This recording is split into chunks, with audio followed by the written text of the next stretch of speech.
Big Damo returning to Rev Pro UK as they send Aussie Open back to Australia. Will Ospreay has won the Warrior Wrestling Championship. Zack Sabre Jr. and Tai Chi to defend the IWGP Tag Team Championships at Night 1 of Wrestle Kingdom. Michael Oku is announced for the Italian Wrestling Federation's Divide et Impera in March. WPW removed Hannibal from their upcoming card due to his actions this past weekend. Hello, everybody, and welcome to TNT, a Great British Wrestling podcast for Great British Wrestling, as featured on BodySlam.net, brought to you by Power4 TV. I am your host, the Great British Taku, Mr. Andrew Moore, and Eaton Most, and I am joined, as always, by the Pro Wrestling T-shirt champion of the world, maybe Europe, possibly UK. He only has 17. Big Daddy Dan. Maybe Ledgeworth, that's the one. This is the problem when people give you names, okay? I like Big Daddy Dan. It makes sense. I'm a daddy. I have lots of children. I'm 6'3" and 19 stone. I'm big. I think this qualifies, but maybe I'm just going to have to drop that other part. Might have to, yeah. I mean... If you want to know what we're on about, you'll actually have to check out our UKPW retrospective with UKPW co-owner Alex Gilbert. One of my favorite interviews. 2 hours long, I know it's our longest special today, but one of my favorite interviews, hands down. But I say it every time. It's hard to does it count.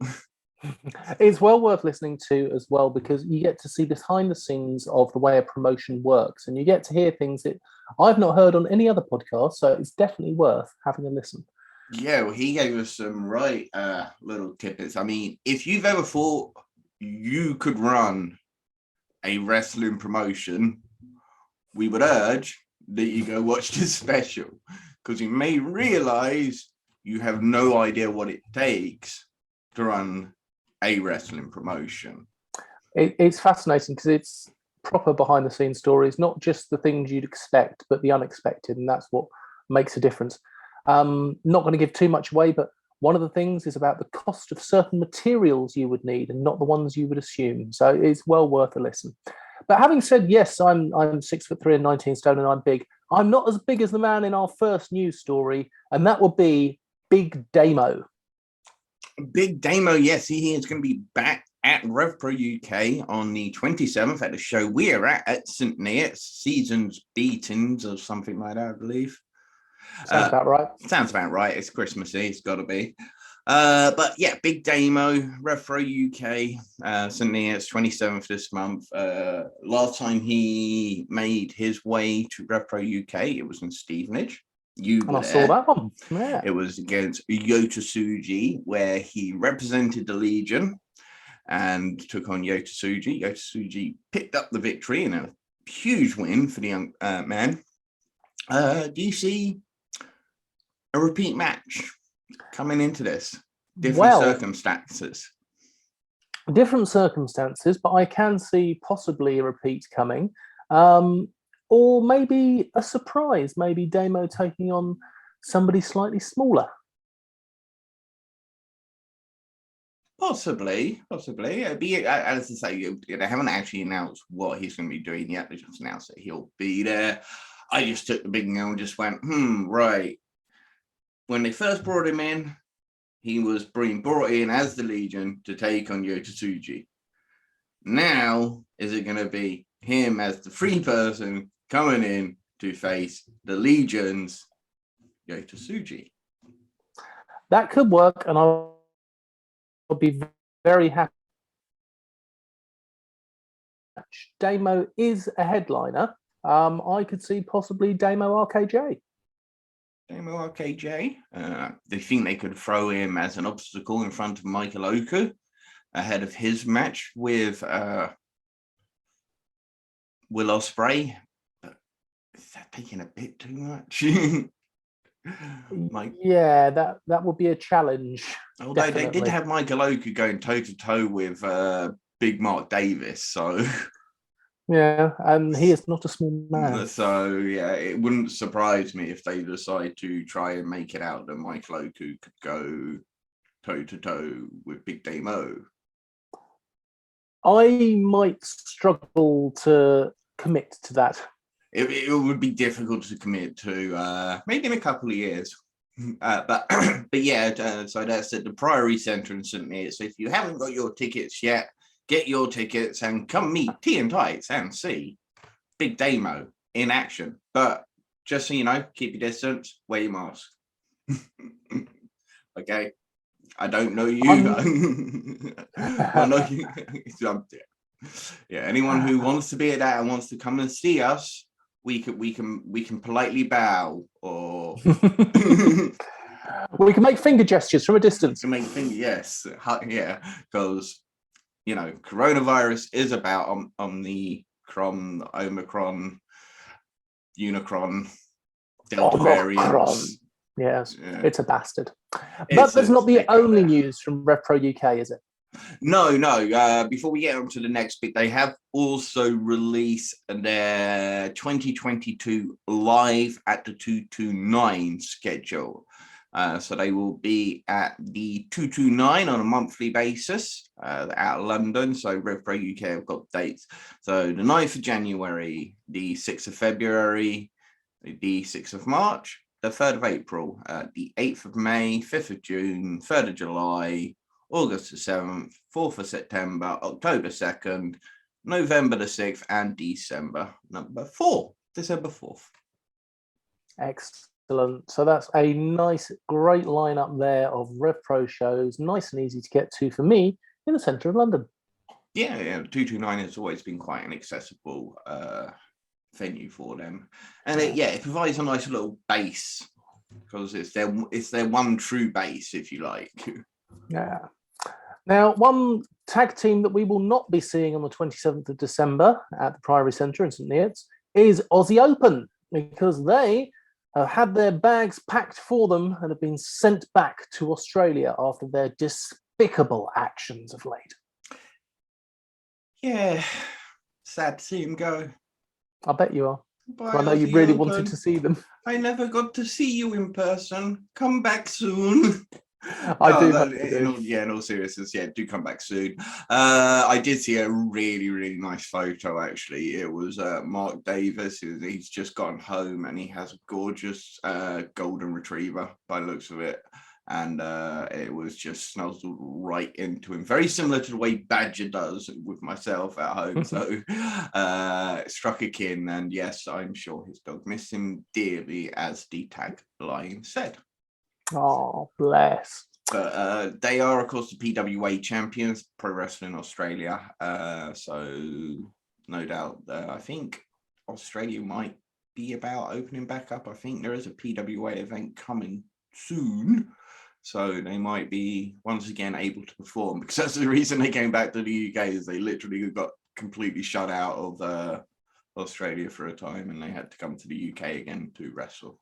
And I think we were very, very lucky that we got them as opposed to the States, because they could have very easily plied their trade over there, and I'm over the moon that we got to see them over here. Yeah, I mean, we have that long history with them, and obviously this must have been an arrangement typically with Quilden and Rev Pro UK, because we didn't see Aussie Open anywhere else. Well, no, they were at OTT, but OTT and Rev Pro have the connections, don't they? Have a working relationship. Yeah, I wonder if that would possibly be. But other than that, they did the Schadenfreude, but that seemed more of a thing between friends. I don't. Sorry, not the Schadenfreude. Modern Nomad Wrestling. Yes, that's right. Yeah, I don't think you can count anything for modern Nomad Wrestling arranged, professional, or together. They are very much on their own, professional, but on their own, doing their own thing. Yeah, and I really hope I get to see it one day. Yeah, I really want to get out to get out to see them. But staying on some Rev Pro guys, I guess a Rev Pro man in true, the current undisputed Rev Pro UK British heavyweight champion, carries 2 belts because that's what he's doing these days. But he has won the Warrior Wrestling Championship. And he is, of course, the belt Will collector Ospreay. now. He's Will Ospreay and he's the belt collector. Yeah. Gimmick infringement. That gives him a good opportunity to go into AEW and collect theirs as well, which I'm sure he could. He won the Warrior Wrestling Championship after defeating Trey Miguel and Blake Christian in a triple threat match last weekend. So congratulations to Will Ospreay. Yeah, that match has got to be nuts. I think it's on Fight TV. I'm assuming it's pay-per-view, but I believe it's on Fight TV. I shall have to have a look. I would love to. I thought it was going to be on the independent wrestling, the IWTV, but I'm sure I saw something to post saying it's on Fight instead. But I don't know. But yeah, I would definitely love to actually see that triple threat match. I'm sure it was nuts. I remember we went through the whole card a few weeks back, and the whole card was literally ridiculous. It did look like a big show. Very, very impressive. Up and coming independent promotion out in the United States right now. Yeah. So of course he is actually now Will Ospreay. Is now back in Japan as he is quarantining himself, no doubt, while over there spending Christmas. So keep your head up, Will, and try not to get too low about being away for Christmas. I'm sure he won't. We're so connected these days with Zoom, and let's face it, we're half a country apart from each other, yet we're connected. Yeah. But yeah, he's over there, so he's going to be waiting for his Wrestle Kingdom Night 2 matchup against either Kazuchika Okada or Shingo Takagi. That is on January 6th. But first, on night 1 of January 5th, January 5th, Zack Sabre Jr. and Taichi, with the best tag team name in the business. I'm sorry, it does beat BDSM still. It is Dangerous Tekkers. They are in action. They will be defending their IWGP Tag Team Championships against Yoshihashi and Hiroki Goto, who don't have a tag team name. I'm going to go with Goto Hashi. Fair enough. You name it. Let's tell you the t-shirt. Exactly. Goto Hashi. Send me the money. Royalties free. Anyway, Yoshihashi and Goto do hold a victory over the champions. They did defeat the champions during the World Tag League. Against the run of the match, Taichi and Zack Sabre Jr. had worked over Goto's knee the entire amount of the match, but a quick flash pin saw him and Yoshihashi pick up the victory. The frustrated Taichi would make Chaos Side swear to win the World Tag League so they could run the match back. It was one of the better matches on the World Tag League, which was the worst World Tag League I've ever seen, and I've only seen 4, but still it's the worst one I've seen in my time of watching them. Yeah, should be a good tag team match. It's the best match they probably could have got out of it. So, yeah, look forward to it. It's going to be a good one. And UK represented well in Japan over there, over in the New Japan. Indeed. Get some more over there. Get Gabriel Kidd back there. He doesn't need the excursion. He was on the independent scene for like 10 years before he joined here. Felt like it. I swapped the next 2 go around. So go to Michael Oku first on the next one. Michael Oku. Yeah, is going to be wrestling in Italy. The current Rev Pro UK champion, Michael Oku, is off to Italy, where he'll be competing for the Italian Wrestling Federation, the IWF. Yeah, it's the Italian Wrestling Association. I made a mistake. The IWA. So, my nose, my bad. But yes, it's the IWA. March next year. You heard me butcher the attempt at trying to pronounce what the name of the event is called in March. Yeah, I can maybe have a no-go. No, this it is Go on, you can do this. Divide et Imperia. Divide et Imperia. Yeah, I think that was We've pretty good. probably just ordered some new shoes. Who knows? Like so, cancel that order. But yes, congratulations to Michael Oku for this trip out into Europe. It's great to see our British wrestlers out and about. Joe Lando was off in Spain this week. He was. Jordan Saeed has been the IWA heavyweight champion at one point. RJ Singh was out there recently as well. But yeah, as you say, nice to see Joe Lando. He put in a post about being away for the weekend and just, he didn't think he'd be away this year for wrestling purposes. And of course, he got the call to go to Barcelona. So, well on Joe Lando. Sticking with some European news, just as we're on some European news, Body Slam Wrestling Denmark. Jonathan Gresham will be making his first appearance for the Danish wrestling promotion. On the 26th of February. The show is called Scandi Foundation, which is, of course, foundation to do with Jonathan Gresham. The show has also announced Michael Finn, Carlos Zamora Emeritus, and Ink Alice. So awesome, because I think that's just prior to the WXW 16 karat gold, which is in the early parts of March. So yes, it would be. So he's making a stop in Denmark before hitting Germany. I wonder if he'll make a UK stop along route.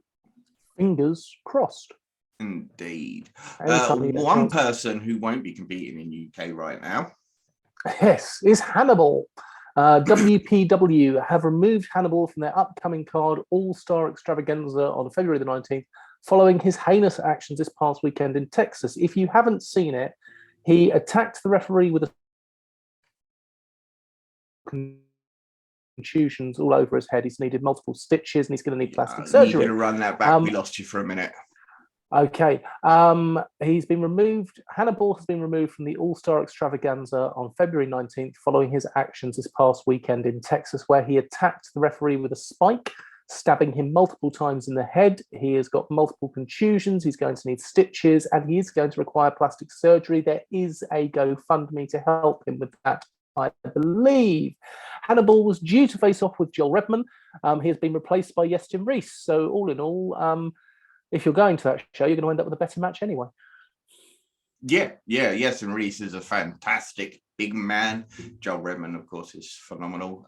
The former NXT Oliver Grady, first NXT Tag Team Champions, along with Neville.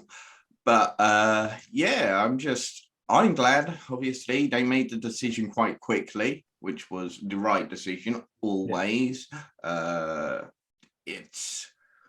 I couldn't bring myself to actually watch the video. I must admit, I've only seen the photos of the post and reported of others because, I'm squeamish to deathmatch wrestling. Let's get that right. So this type of shit, it's unacceptable. Yeah, I don't even think they would do this in a deathmatch to each other. The referee lost, I think it was 1.5 liters of blood. Jesus, I hadn't read that bit.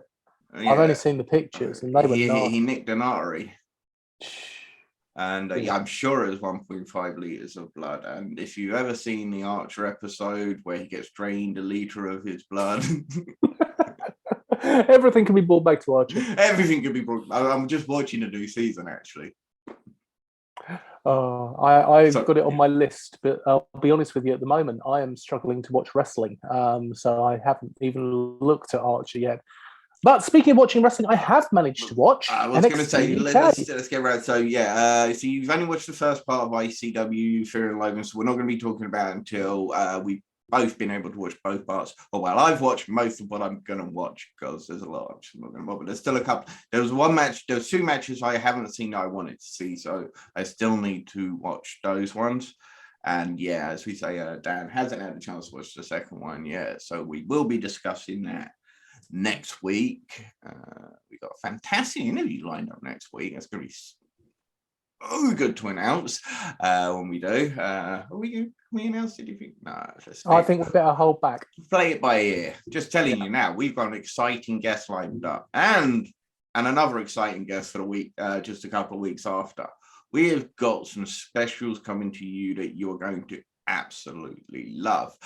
So what we will be doing here, we will be reviewing NXT UK this past week. It was a fantastic episode. Dano's going to bring us through it in just a minute. But we will also be talking about what we, Dan up there and me down here, Dan, well, technically we're more left and right actually on the thing. But we are going to look at what changes we would make for NXT UK to be updated to NXT UK 2.0. Splat. You know, like the Nickelodeon. But before we get into doing our little NXT UK 2.0, Dan, why don't you actually tell us about this week's NXT UK? We started off with Joe Coffey versus Charlie Dempsey, and this was a really good match, and it was nice to start off with a nice long match as well. I say long match, it wasn't a long match, it was only 10 minutes, but it felt longer. Coffey showed his strength and Dempsey showed his skills perfectly. Loved it when he applied pressure to Coffey's nose and squashed it down while he was in a hole. Little things like that make a difference. And Dempsey's got such great facial features as well. When he's in a hold, you can tell that he's being put under pressure. He looked really good. You know why that is? It's because he's got the regal face. Yeah. There was an exchange of punches where they were punching, they weren't slapping, and I thought that was really good as well. Messy crossbody though from Coffey halfway through. Oh, is that when he did his springboard? Yeah. I hate him doing that springboard because, like, I'm no, it doesn't 3 out of 10 times he just doesn't get the footing right. I've seen him slip on it many occasions. I just don't think it. It's because he wants to show I'm an athletic big man. Yeah, unnecessary. Yeah. 10-minute mark, out come their teams. Out comes De Familia, out comes Gallas, and they fight. But while this is going on, Dempsey smashes Coffey's hand onto the steel steps and locks in a dragon sleeper in the middle of the ring and puts him to sleep very convincingly.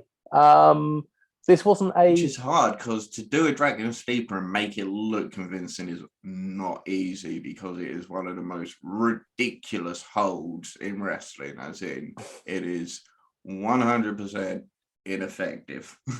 Well, it looked good from this angle because you got to zoom in on both of their faces. Yeah. However, I thought this was good because it gave a very convincing win over Joe Coffey. Yeah, no, that I liked. I loved the result.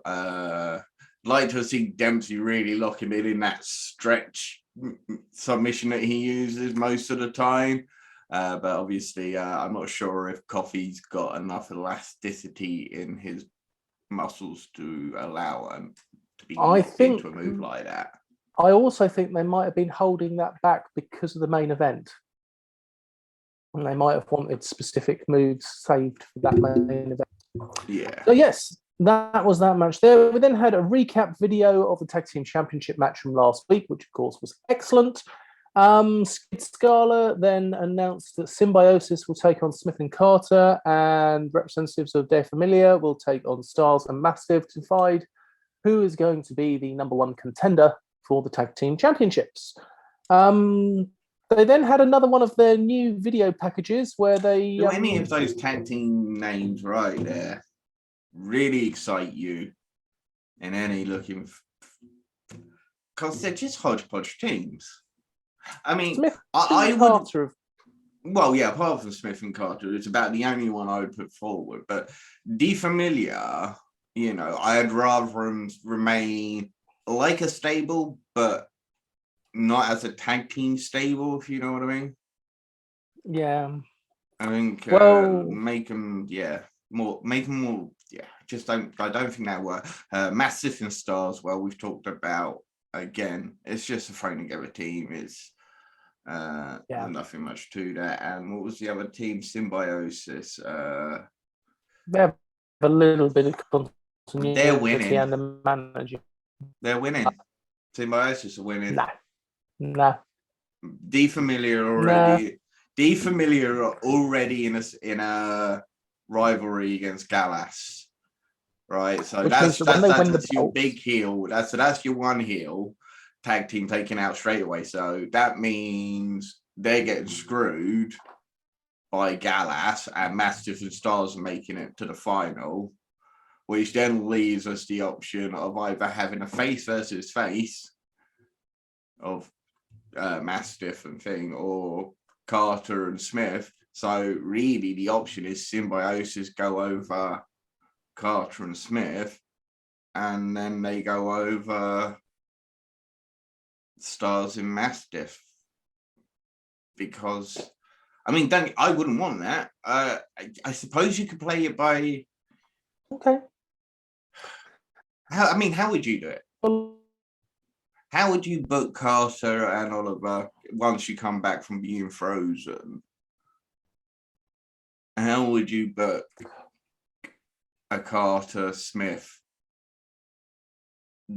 rivalry with Mustache Mountain? How are you booking this? Well, whoever gets through, the storyline is going to be them beating Mustache Mountain in whatever way, so Trent can turn on 8. So there isn't a storyline to book. You really think they'll make him drop it that quickly? Yeah. Yeah, I don't think it'll be dropped that quickly. As much as I think the drops go, I think if they'll drop it back, surely they've got to drop it back to Pretty Deadly. I wish they would. Unless it's Carter and Smith. I don't, Symbiosis as a tag team for me, they should always be in the mix, but never be the tag team champs. Stars and Mastiff shouldn't even be a tag team, and De Familia, as much as I like him as a stable, I'd like him to remain as a stable of 3 single stars rather than a tag team. I don't know. But yeah, go on. On with the rest of the show.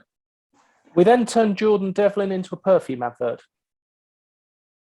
Yeah, that was just a bit weird.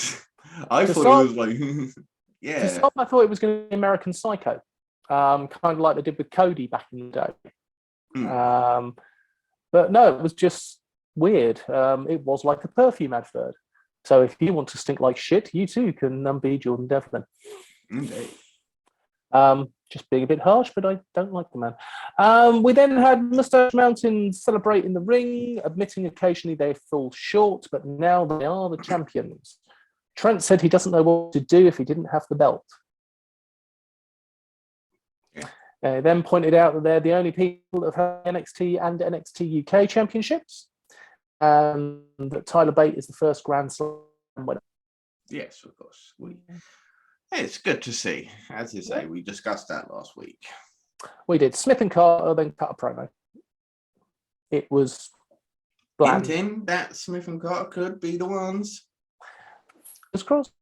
Mako Satomura and Blair Davenport then had a promo where they, Mako didn't really talk. They were just talking about Mako. And Blair Davenport said she was going to beat her, which I hope she does, but I don't think she will.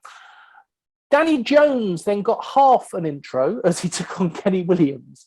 There was music, but he was already in the ring. Yeah. Kenny Williams said that he wanted Mandrews. He didn't want Jones. Jones is a student of Mandrews. They told a bit of a story there. Nasty chop blocks from Williams on Danny Jones' legs. Really hit him in there, and lots of stomps. This ended with Kenny Williams pinned Jones with a roll-up, and it was a fantastic roll-up because he caught him with his legs wrapped round and then doing a searching while the pin was going on, looking for Mandrews, and I thought that was absolutely brilliant. Kenny Williams, I think, is a really good heel. So yeah, that was good. We then had him stomp on Jones's head afterwards, shouting that he was after Mark Andrews. We had a Symbiosis promo. Something unusual in the Symbiosis promo was Primate spoke as well. wasn't just Eddie Dennis that spoke, so there was a bit of a difference there.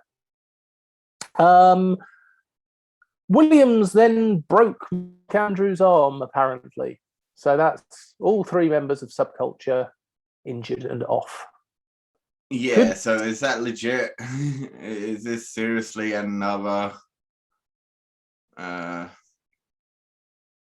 injury to Mark Andrews and Subculture? I mean, just, I take the mick out of them, but I would feel gutting to have all 3 of these guys go down injured as the way they have. I joked about Flash being a bit injury prone, but Well, let's hope it is just storyline. Yeah.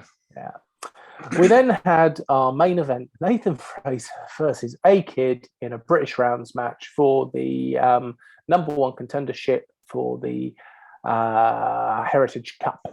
And a legit contender for match of the year. This was a technical masterpiece. Just beautiful. Yeah, I stress so many times how wrestling can truly be beautiful. And this was just 100% that. I had a friend over that's not a wrestling fan. And he was watching this and he got caught up in it, which is always a hell of a good sign. Round 1 was only exchanging holds, and I thought that was brilliant. They did the entire round just of hold exchanges, and it was great. Round 2 was more technical exchanges and suplexes, and we then had a roll-up pin by Nathan Fraser to set our first pinfall of the match. Number 3, A-Kid applies lots of holds for Fraser to escape. The fastest belly-to-belly I have ever seen 2 guys do. Fraser came off the ropes. A-Kid gave him a belly-to-belly suplex. It was literally blink and you miss it. So yeah, that was very impressive. And they ended that round with damages to Fraser's hand and fingers. Round 4, you're going to have to go online and watch this. There is a German suplex done where A-Kid slides through Nathan Fraser's legs and through the bottom rope while doing the German suplex. I can't explain it. I can't do it justice. Get online and see this move. It was something I have never seen. Yeah, and people might point out Shinsuke Nakamura and Kota Ibushi both do a similar version of this. Now, their versions, the person is sitting on the bottom rope and they slide underneath the ring, and so they go underneath the bottom of the rope to deliver the German suplex. Whereas this differs is he was actually sat on the upper rope and he went through the ropes to deliver a German suplex. So Daniel is correct. This is something I have never seen before, because even I could point out, yes, it's similar, but it's also different. It was definitely different. It was phenomenal. Incredible. It was absolutely phenomenal.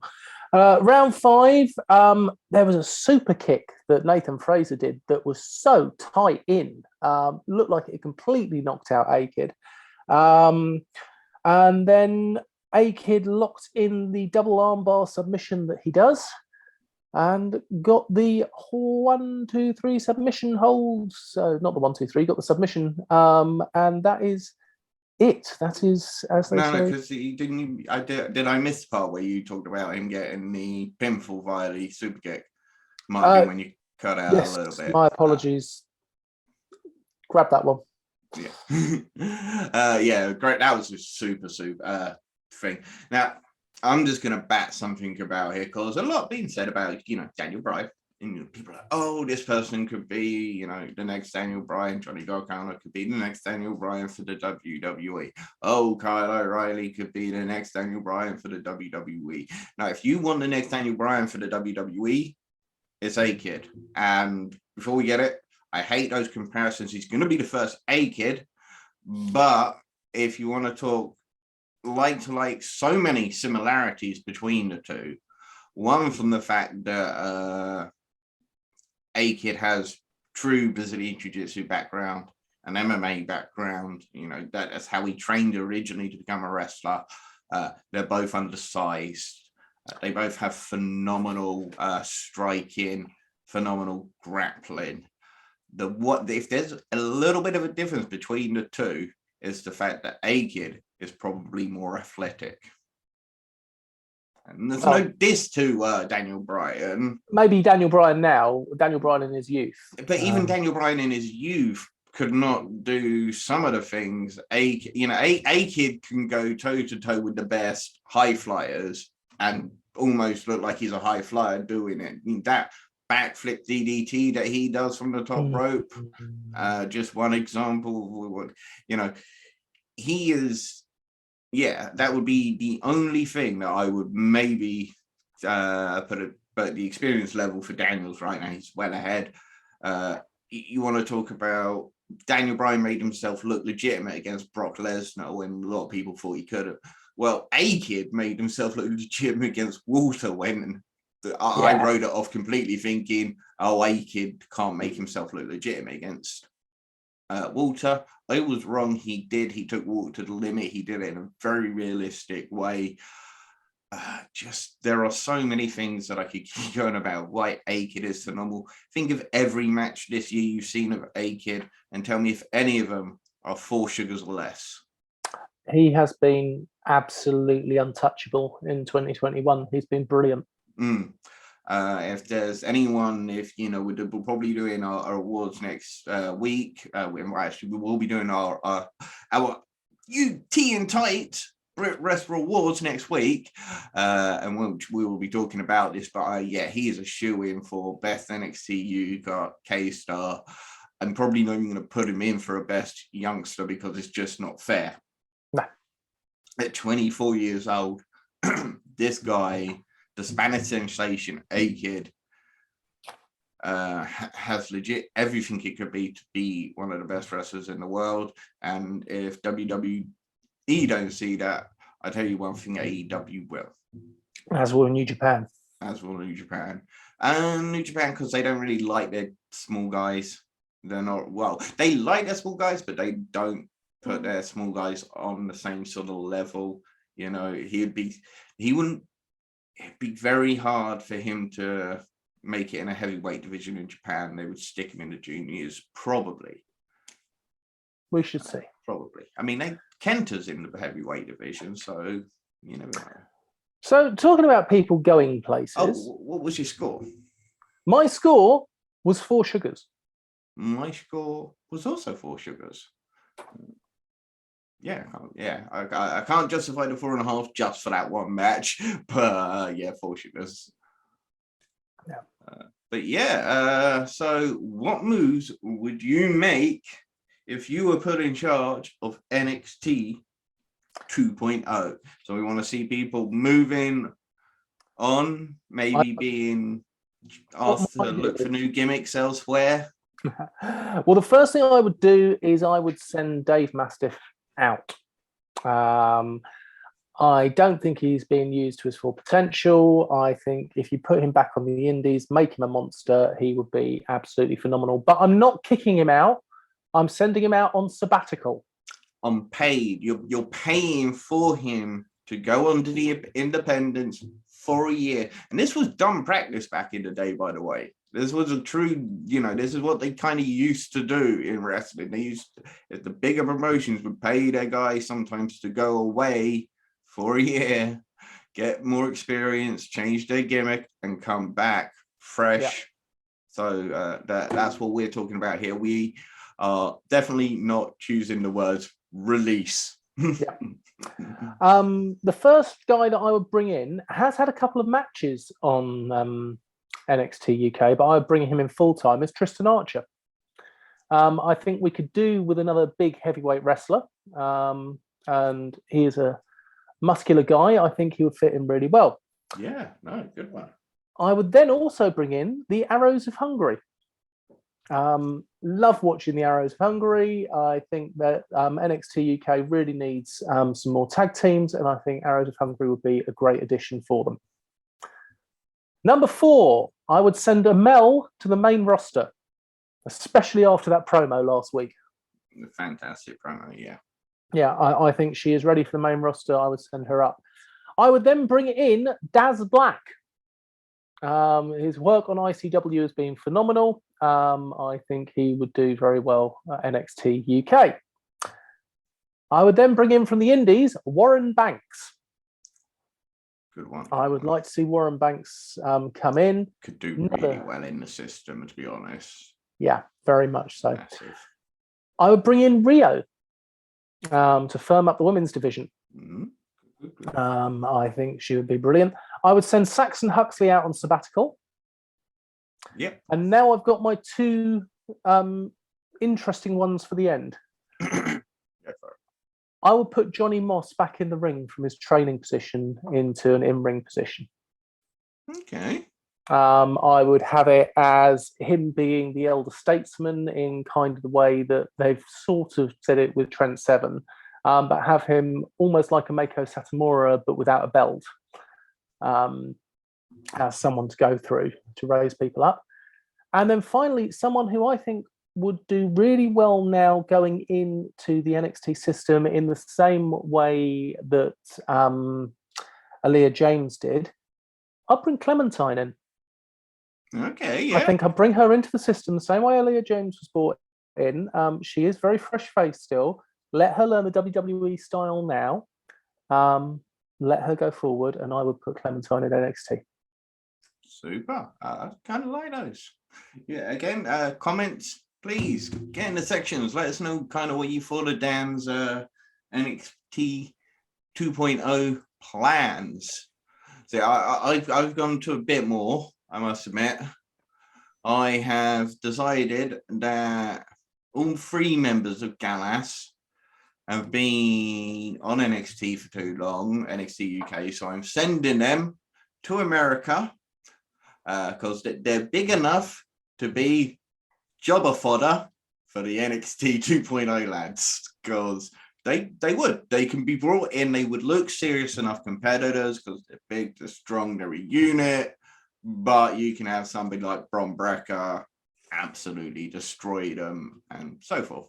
I would also send Jordan Devlin to the main roster because, taking all personal things about it, he's a great wrestler and I don't want him on NXT UK anymore because he's been there too long anyway.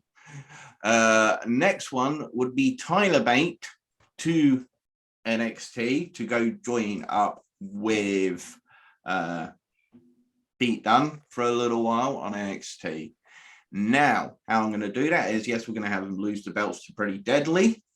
And yes, Trent Seven is going to bring out Dan Maloney to destroy Tyler Bate.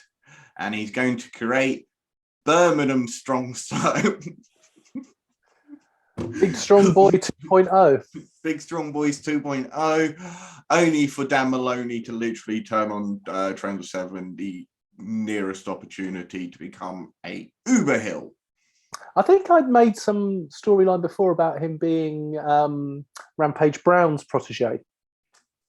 Be a nice one, but yeah, I just think, yeah, we definitely Maloney. So one of the moves I make inwards is make Maloney a true member of NXT UK, and I would make him a top star. One, by having him literally destroy Tyler Bate on behalf of Trent Seven, only for the next time to come in for Trent Seven to be like, yeah, look at my, and then I'm just going to have Maloney destroy him. Nice. Uber heal it up. Maloney's just going to become a menace and go after Ilya Dragunov.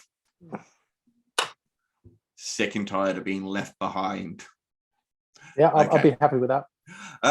So now this is a bit of a strange one. So it is Smith and Carter, and I'm paying for them to go to WXW Germany in particular.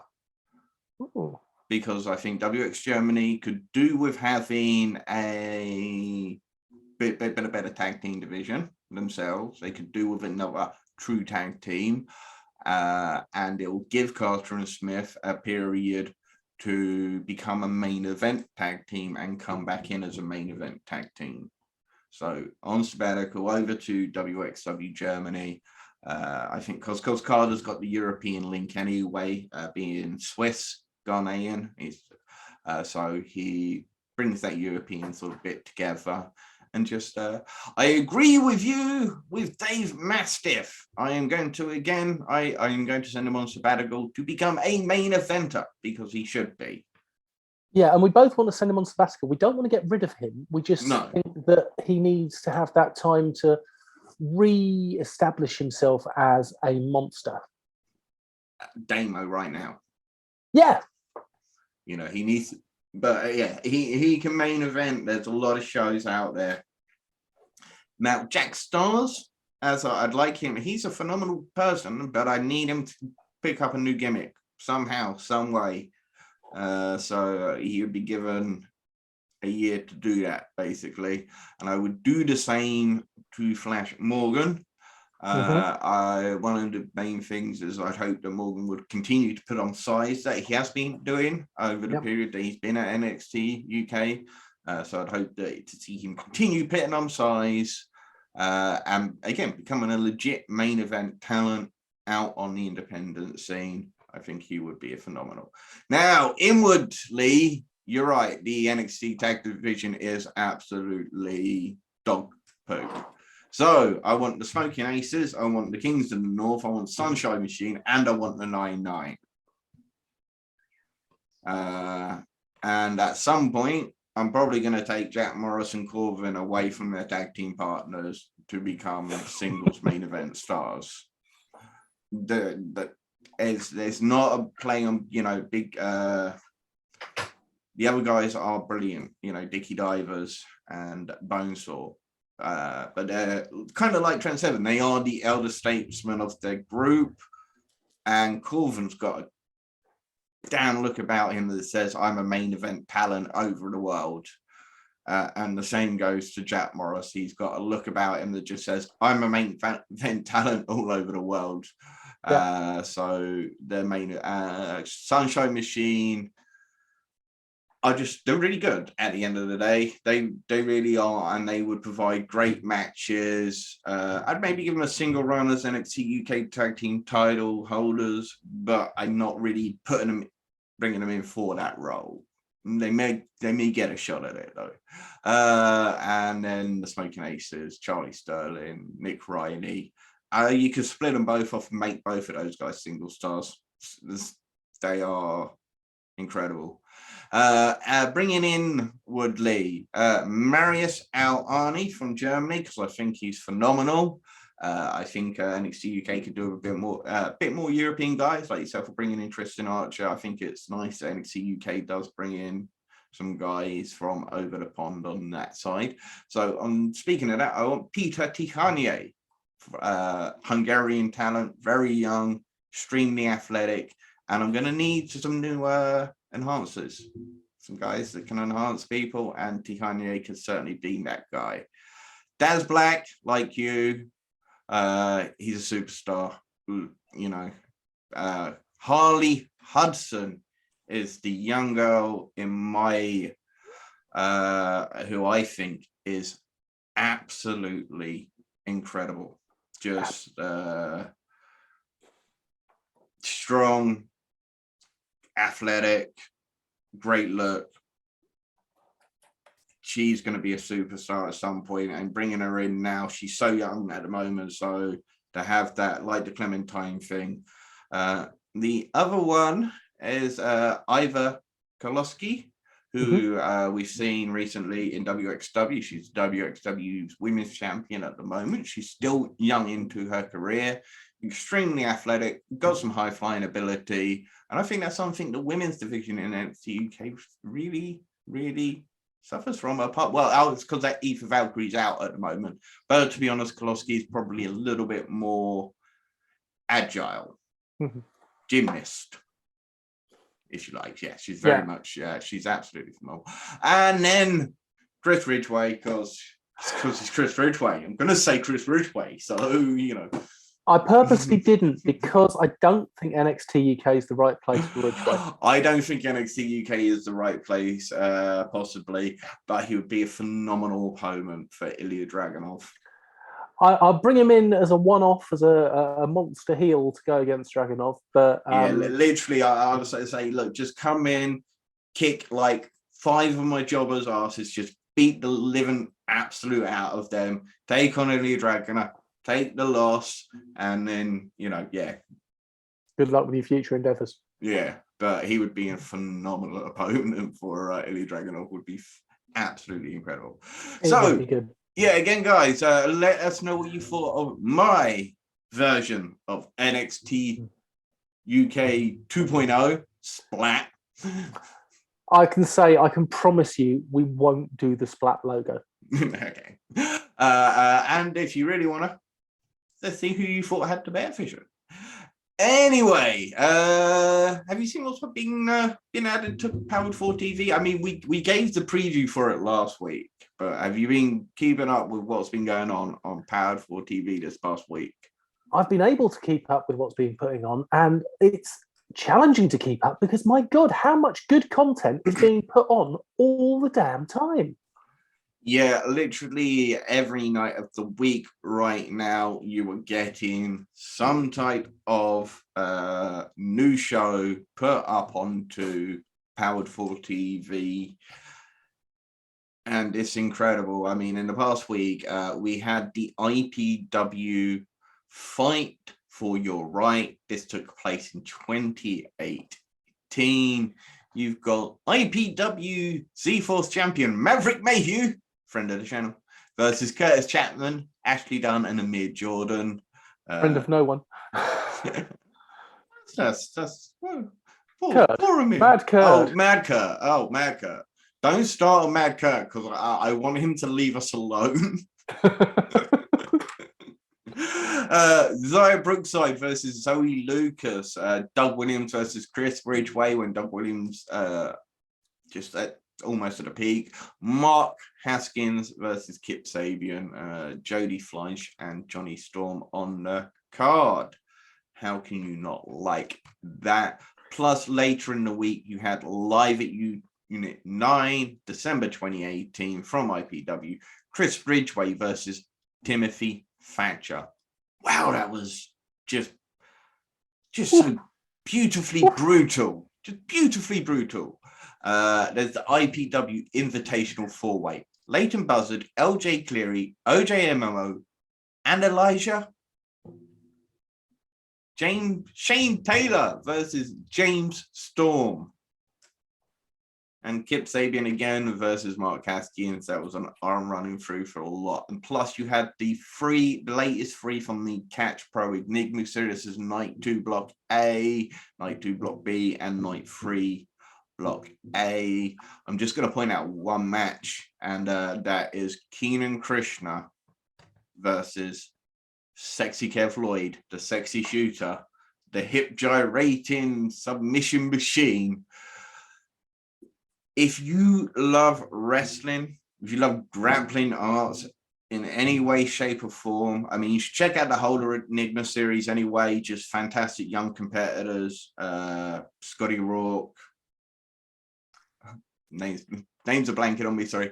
Scott Oberman. Scott Oberman was in part of the tournament, though, but that was Keenan Krishna, 2-Bit, and Tom Farewell, Dynamite Lee, Joe Kessler, Joey Hayes, who's not so young. He's been around for a little while now, but he's a phenomenal performer.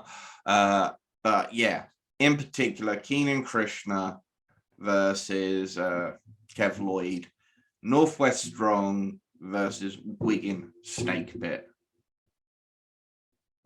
I mean, do I really have to say any more about how good of a grappling, striking exchanges these two guys had?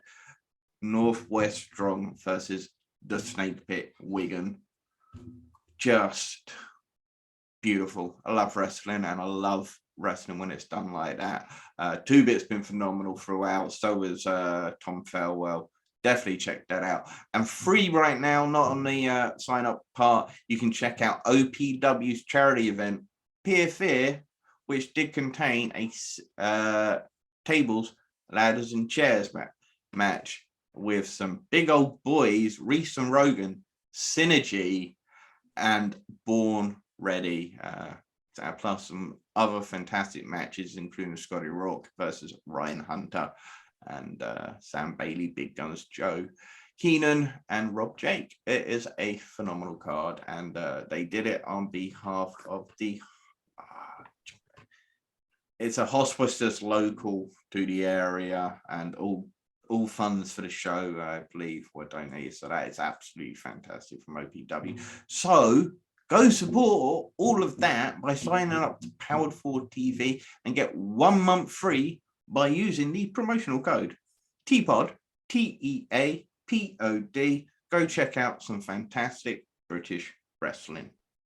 There is also on there some wrestling, including a brand new exclusive show from XWW. So you can see all sorts of wrestling, but mainly British, because that's what we love, on Powered 4 TV. As Andy says, first month free, just type in TEAPOD, TPOD.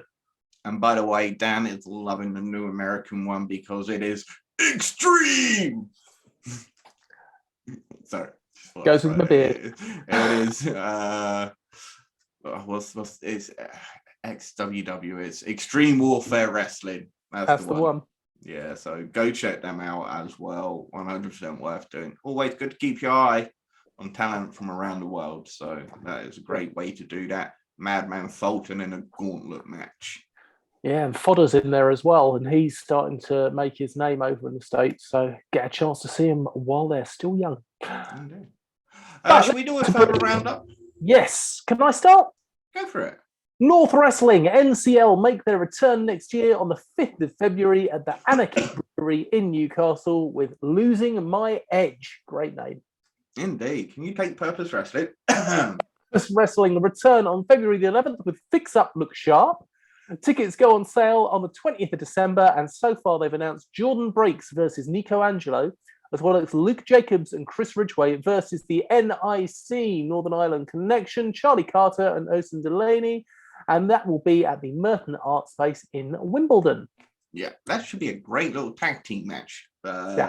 Be interesting to see how the NIC react to this, because I think this will be the first time I'll see them go up against an opponent that's larger than they have been in Luke Jacobs. Usually they've been able to bully their matches in Purpose Wrestling as the bigger competitors, so they won't be able to do that this time around. So very interesting to see how that will play out. We just mentioned them, Odyssey Pro Wrestling, OPW. Oh, can you do them too? Sorry. Bear with me. OPW returned to Morecambe on the 29th of January with Overboard. We have lined up Alexis Falcon, Lana Austin, Gia Adams, Tonga, Reese and Rogan, Synergy, Born Ready, Ryan Hunter, Sam Bailey, 2-Bit, Big Guns Joe, Lance Rivera, Kev Lloyd, Sexy, Sandy Beach, and Nathan Cruz, who are all featuring on the poster. Yeah, Nathan Cruz, big name coming into Odyssey Pro Wrestling, so that's Morecambe.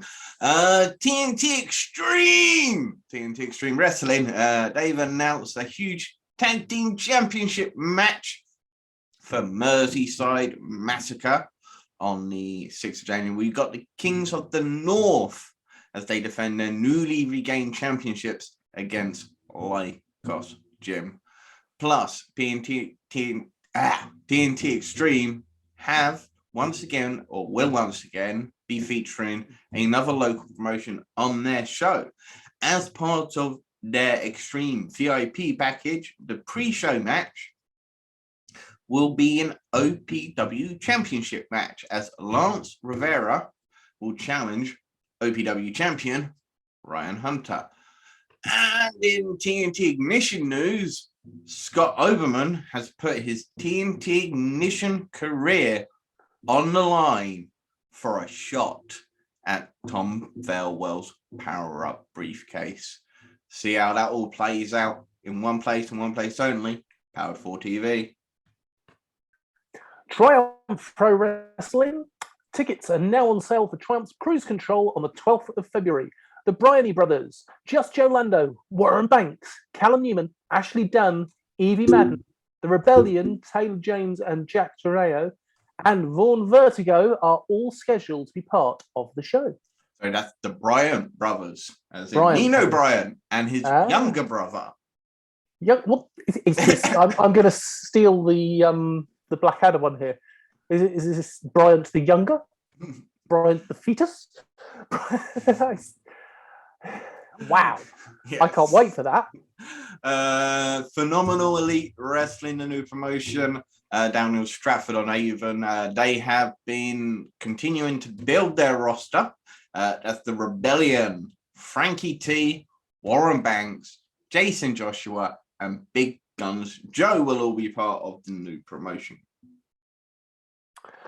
Modern Nomad Pro Wrestling have announced that Warren Banks, Hunter Brothers, Kid Lycos 2, Nico Angelo, and Detective Money are all local shindy, which means they will be at the local Shindy Wrestling Company show on the 8th of January in Wales. And I believe that Lizzie Evo is local shindy as well.